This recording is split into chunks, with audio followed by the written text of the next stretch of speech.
den 1920er Jahren erdachte David Hilbert, ein deutscher Mathematiker, ein berühmtes Gedankenexperiment. Es sollte zeigen, wie schwer es ist, das Konzept von Unendlichkeit zu verstehen. Stellt euch ein Hotel mit unendlich vielen Zimmern vor, in dem ein emsiger Nachtportier arbeitet. Eines Abends ist das unendliche Hotel komplett ausgebucht. Eine unendliche Zahl von Gästen belegt die Zimmer. Plötzlich betritt ein Mann das Hotel und möchte ein Zimmer. Anstatt ihn abzuweisen, schafft der Nachtportier Platz für ihn. Wie macht er das? Ganz einfach.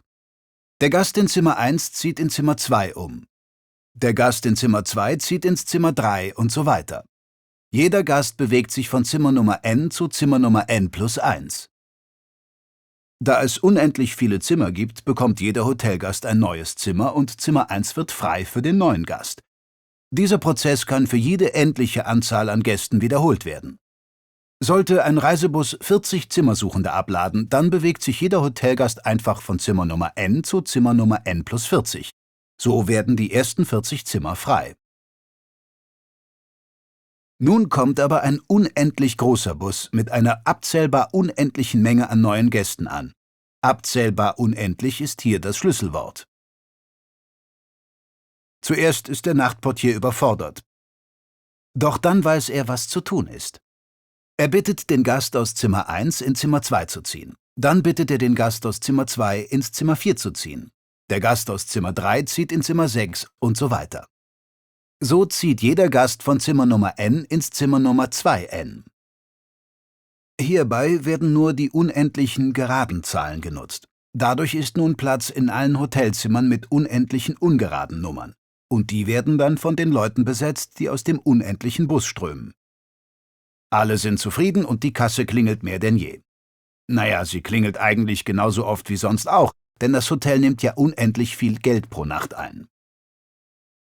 Das Hotel wird immer bekannter und von überall her kommen Gäste. Eines Abends passiert das Undenkbare. Der Nachtportier schaut hinaus und sieht eine unendlich lange Schlange unendlich großer Busse, von denen alle abzählbar unendlich viele Passagiere zum Hotel bringen. Und jetzt? Wenn er keinen Platz für sie findet, dann wird das Hotel unendlich viel Umsatz verlieren und der Nachtportier seinen Job. Zum Glück fällt ihm ein, dass um 300 vor unserer Zeitrechnung Euklid bewies, dass es eine unendliche Menge an Primzahlen gibt.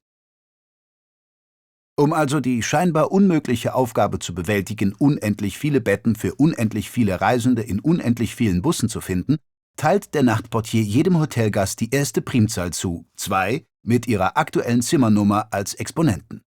Der aktuelle Bewohner von Zimmer 7 bekommt also Zimmer 2 hoch 7, also Zimmer 128.